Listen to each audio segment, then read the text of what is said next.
ഇന്ന് തന്നെ ഡൗൺലോഡ് ചെയ്യൂ. കാണൂ നിങ്ങളുടെ ഫേവറേറ്റ് ഷോസ്. തിരിച്ചു സഹായിക്കേണ്ട ഒരു ഘട്ടം വരുമ്പോ കണ്ണടച്ച് ഞാനൊന്നും അറിഞ്ഞില്ലേ രാമനാരായണ എന്ന മട്ടിലും മാറി നിൽക്കാം. നന്ദി ഇല്ലായ്മയ്ക്കൊക്കെ ഒരു പരിധിയുണ്ട്. ഇത് അതിനപ്പുറം. അത് ഞാൻ അങ്ങ് സഹിച്ചു. എടോ, സംഭവിക്കാനുള്ളത് സംഭവിച്ചു. എന്നെക്കാൾ വലിയ ടെൻഷനിലെത്താൻ അതിനിടയിൽ ഈ കാര്യം പറഞ്ഞ് വിഷമിപ്പിക്കേണ്ടെന്ന് കരുതി. മിണ്ടി പോരുത്. ഈ കാര്യം മറച്ചു വെക്കാൻ സച്ചേട്ടൻ എങ്ങനെ തോന്നി? സച്ചേട്ടൻ എന്താ സംഭവിച്ചേ?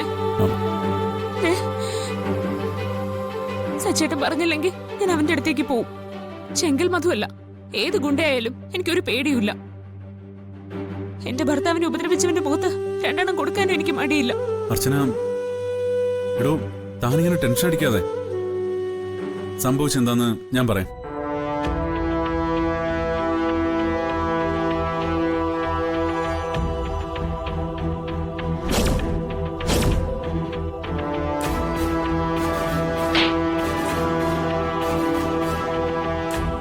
നിനക്ക് വേണമെങ്കില് എന്നെ കൊന്നോ. നിന്നെ അവനെ ഞാൻ വെറുതെ വിടില്ല.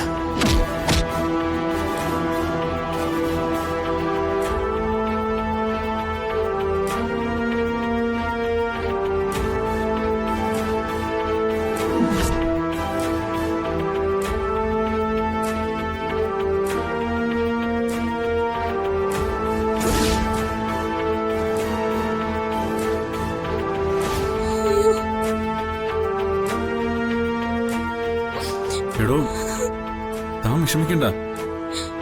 എന്തൊക്കെ സംഭവിച്ചാലും അനുപേട്ടന് നമ്മള് അവന്റെ മുമ്പിൽ കൊണ്ട് കൊടുക്കില്ല. അവന്റെ മുഖത്തൊക്കെ ഞാനത് പറയുകയും ചെയ്തു. എന്തിനാ താൻ കരയുന്നേ? എനിക്കൊന്നും സംഭവിച്ചില്ലല്ലോ. പിന്നെ ഈ തല്ല് കിട്ടിയത് അതൊന്നും സാരമില്ല. ദേ, 2 തല്ല് വാങ്ങാനുള്ള ആരോഗ്യമൊക്കെ എനിക്കുണ്ടോ.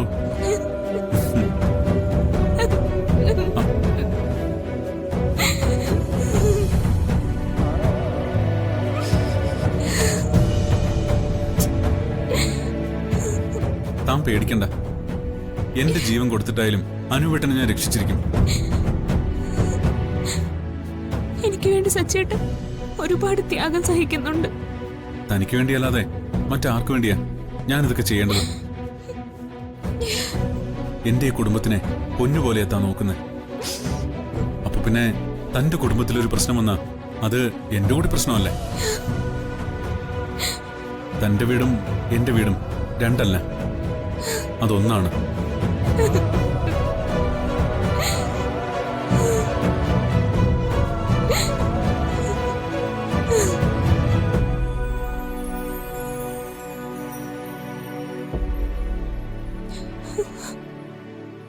എല്ലാ പ്രശ്നങ്ങളും നമ്മൾ പരിഹരിക്കും. താൻ ധൈര്യമായിട്ടിരിക്കുക. കാര്യങ്ങൾ ഇങ്ങനെ മുന്നോട്ട് കൊണ്ടുപോകാൻ പറ്റില്ല സച്ചേട്ടാ. നമ്മൾ വിചാരിച്ചതിനേക്കാളും വലിയ അപകടത്തിലാ ഇപ്പൊ നമ്മൾ നിൽക്കുന്നത്.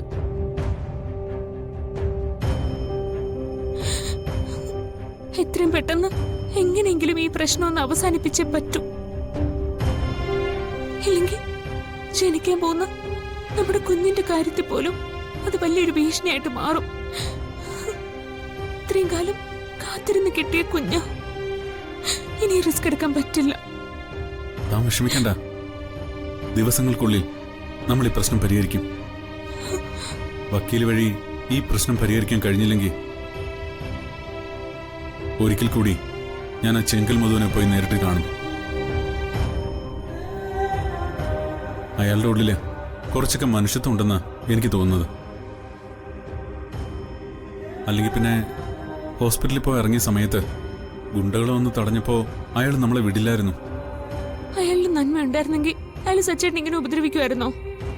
ക്രിമിനൽസ് അവരെല്ലാം, വിശ്വസിക്കാൻ പറ്റില്ല. അയാളുടെ മുമ്പിൽ ചെന്ന് അയാളെ പ്രകോപിപ്പിക്കുന്ന തരത്തിൽ വർത്താനം പറഞ്ഞതുകൊണ്ടാ അയാൾ എന്നെ ഉപദ്രവിച്ചത്. സ്വന്തം സഹോദരിയുടെ മരണത്തിന് കാരണക്കാരായ ആളുകളോടാ അയാളുടെ പ്രതികാരം. അല്ലാതെ എന്നോട് അയാൾക്ക് എന്ത് പ്രതികാരം? ഗർഭിണിയായ അയാളുടെ സഹോദരിയെ അയാള് അത്രയ്ക്ക് സ്നേഹിച്ചിരുന്നു. സ്ത്രീകളോട് അയാൾക്ക് നല്ല ബഹുമാനമുണ്ട്. നമ്മുടെ ഇപ്പോഴത്തെ അവസ്ഥ പറഞ്ഞ അയാൾക്ക് കാര്യം മനസ്സിലാവും. എന്തൊക്കെ സംഭവിച്ചാലും നാളത്തോടു കൂടി ഞാൻ ഈ പ്രശ്നം അവസാനിപ്പിച്ചിരിക്കും.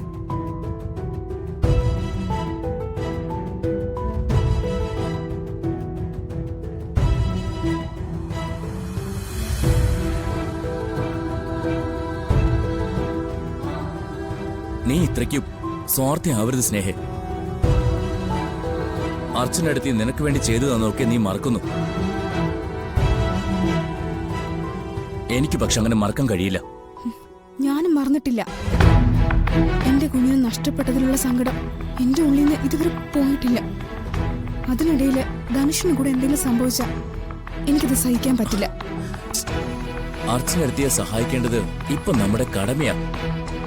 സഹായിക്കേണ്ടെന്ന് ഞാൻ പറയുന്നില്ല. പക്ഷെ ജീവൻ പണയപ്പെടുത്തിയുള്ള ഒരു സഹായവും വേണ്ട, അത്രേ ഞാൻ പറഞ്ഞുള്ളൂ. നീ ഇപ്പൊ തന്നെ കണ്ടില്ലേ വഴിയിലെ മധുവിന്റെ ആൾക്കാർ അവർ തടഞ്ഞത്. ഭാഗ്യത്തിന് രക്ഷപ്പെട്ടത്. ധനുഷും കൂടെ ഉണ്ടായിരുന്നെങ്കിലോ? ധനുഷിന്റെ സ്വഭാവം കുറച്ചൊക്കെ എനിക്കും കൂടെ അറിയുന്നതല്ലേ. ആ ഗുണ്ടകളോട് എന്തെങ്കിലും വഴക്കുണ്ടാവും, അത് പിന്നെ തല്ലാവും, പിന്നെ പോലീസ് കേസാവും. എനിക്ക് സമാധാനം ഇല്ലാണ്ടാവും. അതിന്റെ ഒന്നും ആവശ്യമില്ലല്ലോ. നമുക്ക് നമ്മുടെ കാര്യം നോക്കി സമാധാനത്തോടെ ജീവിച്ചാ മതി. കൊള്ളാം, ഇങ്ങനെ തന്നെ വേണം. അവനവന്റെ കാര്യത്തിന് ആരെയും ഉപയോഗിക്കാം, ആരുടെയും എന്ത് സഹായം വേണമെങ്കിലും സ്വീകരിക്കാം. ഒരു നാണോ ഇല്ലാതെ അതെല്ലാം വാങ്ങി അങ്ങ് അനുഭവിക്കാം. എന്നിട്ട് നമുക്ക് വേണ്ടി അവര് കഷ്ടപ്പെട്ടതും നമ്മളെ സഹായിച്ചതുമൊക്കെ വളരെ ഈസി ആയിട്ട് അങ്ങ് മറക്കാം. തിരിച്ചു സഹായിക്കേണ്ട ഒരു ഘട്ടം വരുമ്പോ കണ്ണടച്ച് ഞാനൊന്നും അറിഞ്ഞില്ലേ രാമനാരായണ എന്ന മട്ടിലും മാറി നിൽക്കാം. നന്ദിയില്ലായ്മയ്ക്കൊക്കെ ഒരു പരിധിയുണ്ട്. ഇത് അതിനപ്പുറം. അത് ഞാൻ അങ്ങ് സഹിച്ചു. ധനുഷേ, ഒരു കാര്യം ഞാൻ പറയാം. എന്റെ മനസ്സാകെ കൈവിട്ട് നിൽക്കുക. നമുക്ക് ഈ സംസാരം ഇവിടെ വെച്ച് നിർത്താം.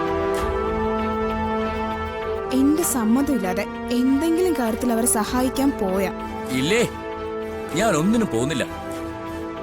ഈ നാട്ടുകാരനെ അല്ലാന്ന മട്ടിൽ ഞാൻ ജീവിച്ചോളാം. ഇവിടെ നടക്കുന്ന ഒന്നും കണ്ടില്ലെന്ന് നടിച്ചോളാം. പോരെ?